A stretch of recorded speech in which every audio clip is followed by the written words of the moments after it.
আসসালামু আলাইকুম। আমি মোহাম্মদ শামিউর রহমান ট্রেডিং বাংলাদেশ থেকে। আশা করি সবাই ভালো আছেন। ১ম এই বলতে চাই ট্রেডিং বাংলাদেশ ছোট পরিসরে ২ টি কার্যক্রমের সাথে যুক্ত আছে। একটি অনলাইন ওয়ার্কশপ সার্ভিস, অন্যটি স্টক সাজেশন। দুটোই নামমাত্র মূল্যে পেইড সার্ভিস।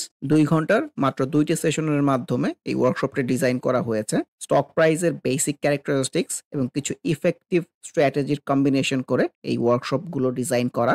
নতুন কিংবা পুরাতন যেকোনো ধরনের বিনিয়োগকারী এই ওয়ার্কশপে অ্যাটেন্ড করতে পারবেন। যারা প্র্যাকটিক্যালি ট্রেডিংটা হাতে কলমে শিখে রেগুলার ইনকাম জেনারেট করতে চান, তারা চাইলে ট্রেডিং বাংলাদেশের এই ওয়ার্কশপ কার্যক্রমে যুক্ত হতে পারেন। এর বাইরে যারা চাকরি, ব্যবসা কিংবা অন্য যেকোনো ধরনের কাজের জন্য রেগুলার এই মার্কেটটা ফলো করতে পারেন না, কিন্তু স্টক মার্কেটের সাথে কানেক্ট থাকতে চান, তারা চাইলে ট্রেডিং বাংলাদেশের স্টক সাজেশন সার্ভিসটা অ্যাভেইল করতে পারেন। এর বাইরে এই চ্যানেলে ট্রেডিং বেসিক্স নামে একটি প্লেলিস্ট রয়েছে।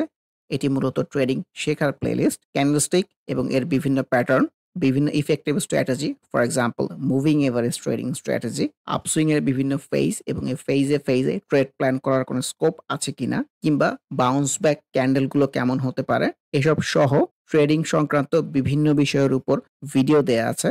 যে যেখানে আছেন সেখান থেকেই ট্রেডিং বেসিক্স প্লেলিস্টটি ফলো করে ট্রেডিং সম্পর্কে আইডিয়া নিতে পারেন। আলোচনার শুরুতে প্রথমে স্টকের বেসিক ক্যারেক্টারিস্টিক্স নিয়ে একটু কথা বলতে চাই। ফর এক্সাম্পল এখন তো আসলে একটা আপ ট্রেন্ডি মার্কেট আমরা দেখতে পাচ্ছি এবং এই আপসুইংটা খুবই ভালো হচ্ছে। সো আমি একটু মনে করিয়ে দিতে চাই যে ট্রেন্ড কাকে বলে। ফর এক্সাম্পল একটা স্টকের চার্টের মধ্যে যখন এরকম একটা আপসুইং থাকে, আবার একটু কারেকশনে ডাউন সুইং যেটাকে বলতে চাচ্ছি, ডাউন সুইং হয়ে আবার যখন একটা আপসুইং হয়, এই ধরনের সিচুয়েশন যে সকল চার্টের মধ্যে থাকে সেগুলোকে আমরা আপ ট্রেন্ডি স্টক বলতে পারি। যে এই আপসুইং ডাউন সুইং করে স্টকটা উপরের দিকে যেতে চাচ্ছে। সো এইটা একটা আপ ট্রেন্ডি সিচুয়েশন। ট্রেন্ডের আলোচনা শুধুমাত্র আপ ট্রেন্ডের মধ্যে সীমাবদ্ধ রাখতে যাচ্ছি, কারণ এখন মনে হচ্ছে একটা ট্রেন্ডি মার্কেটের মধ্যে বাজারটা যাচ্ছে। সো এইরকম সিনারিও যদি আমরা চার্ট নিয়ে একটু অ্যানালাইসিস করি তাহলে বিষয়টা আসলে আরো ক্লিয়ার হয়ে যাবে।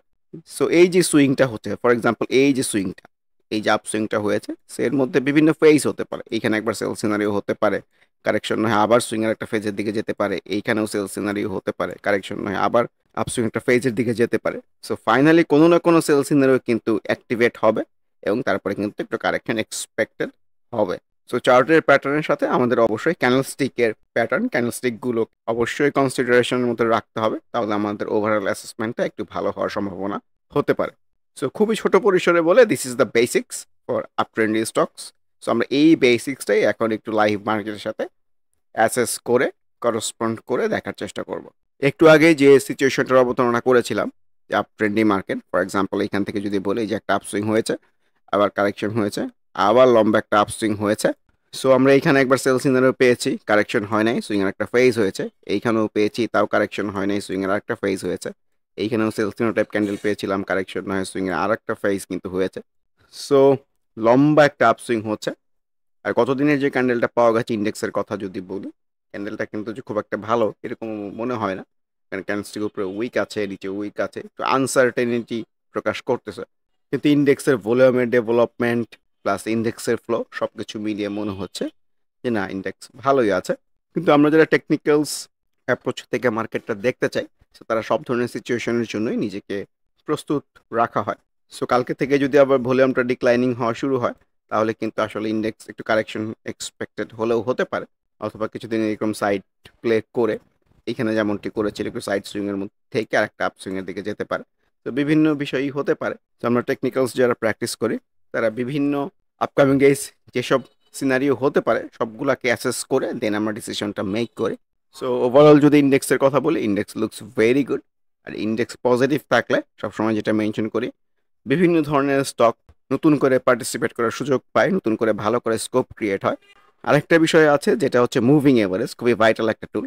এই যে মুভিং এভারেজ 20 এবং মুভিং এভারেজ 50, এটা খুবই সুন্দর একটা রেফারেন্স যে স্টক প্রাইস যতক্ষণ মুভিং এভারেজ এর ওপর দিয়ে কন্টিনিউ করে ততক্ষণে কিন্তু এটাকে আমরা ট্রেন্ডি স্টক বলতে পারি। কারেকশন হয়ে যদি মুভিং এভারেজটাকে এখানে ক্রসিং দিয়ে ফেলে, সো আমাদের বুঝতে হবে যে ওর ট্রেন্ডটা কিন্তু অ্যাটলিস্ট শেষ হয়ে গেছে। আর যদি সামহাও এখান থেকে বাউন্স করে আরেকটা আপসুইং এর দিকে যায়, তাহলে কিন্তু আমরা আরও কনফিডেন্ট যে না, প্রপার একটা ট্রেন্ডি সিনারিওর মধ্যে স্টকটা আছে। সো মুভিং এভারেজের রেফারেন্স নিয়ে এইভাবেও কিন্তু ট্রেন্ডটাকে প্রেডিক্ট করা যায়। যেহেতু ইন্ডেক্সের মধ্যে পজিটিভিটি আছে, যদিও গতকালের ক্যান্ডেলটা খুব একটা স্ট্রং গ্রিন ক্যান্ডেল না, আমরা হয়তো বিভিন্ন স্টকের মধ্যেই পজিটিভিটি লক্ষ্য করব।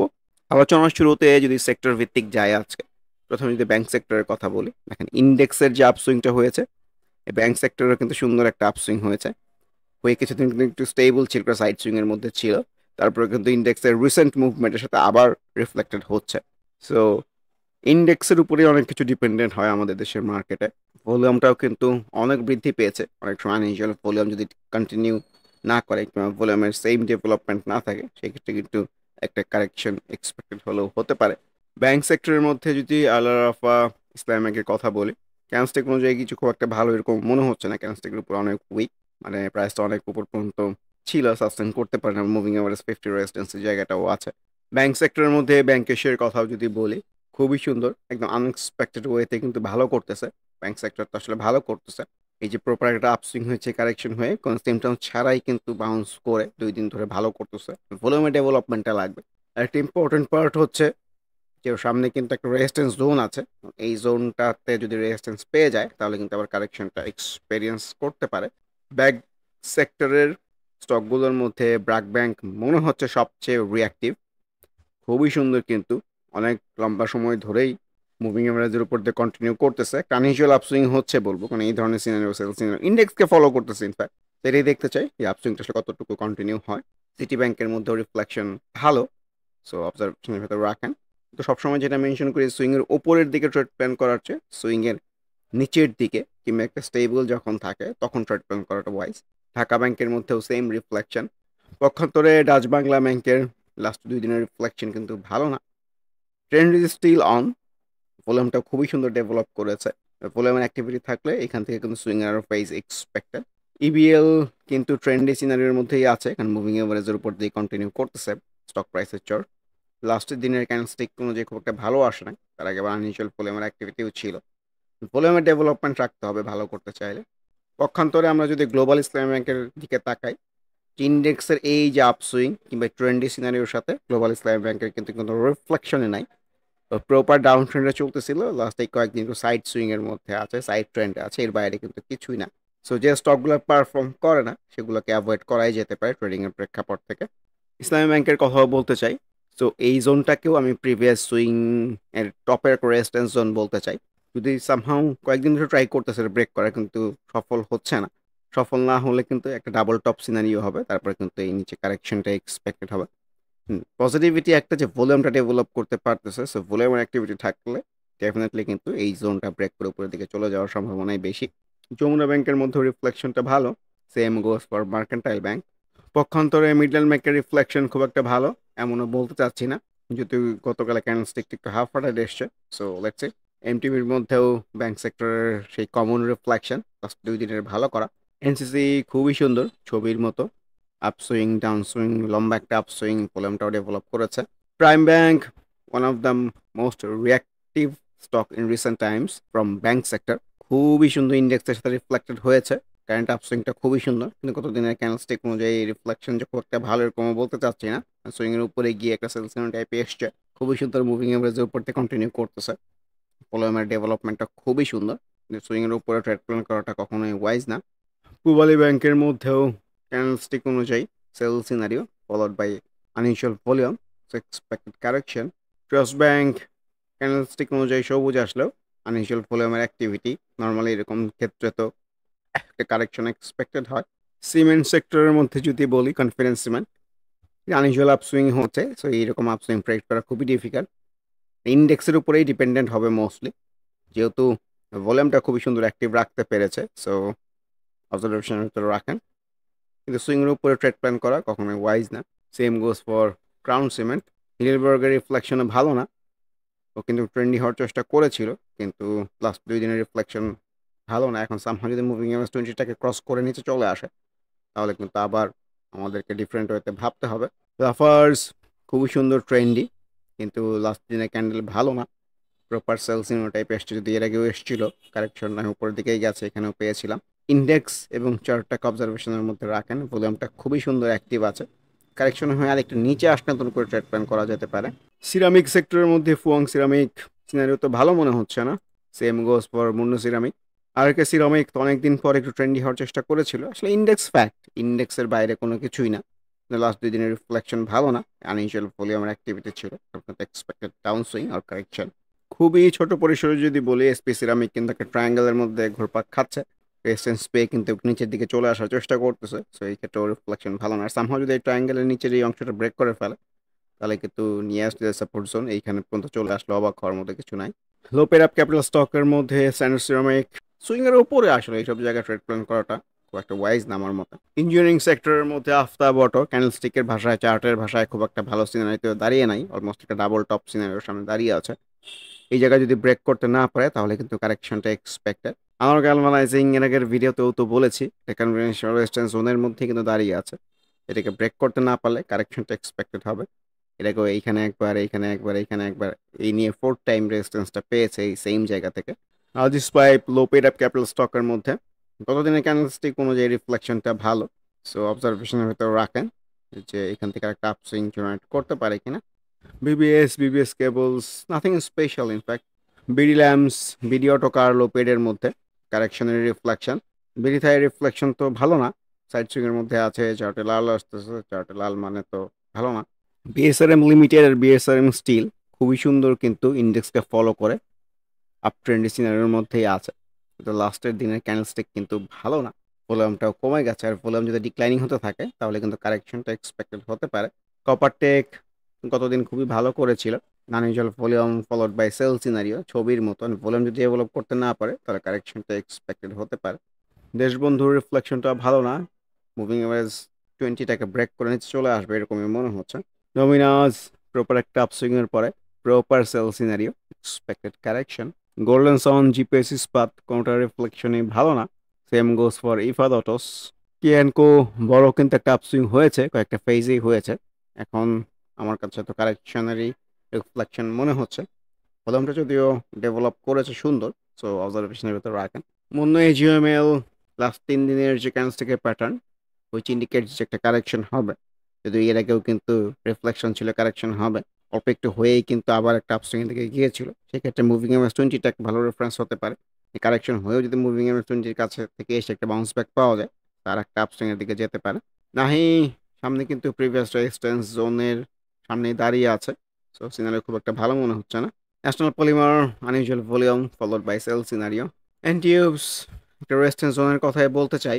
1 2 3 বার রেজিস্ট্যান্স পেয়েছে। এটা ব্রেক করতে না পারলে কারেকশনটা expected. Wimax nothing special in fact, proper down ট্রেন্ডে চলতেছে। সো রেজিস্ট্যান্স পেয়ে আবার একটু কারেকশনে চলে আসবে এরকমই মনে হচ্ছে। আনইউজুয়াল ভলিউম অ্যাক্টিভিটিও আছে। কাশেম প্রপার একটা আপসুইং কিন্তু হয়েছে ইন্ডেক্সকে ফলো করে। এই সিনারিওটা ভালো লাগতেছে না, কারেকশন এক্সপেক্টেড এরকম মনে হচ্ছে।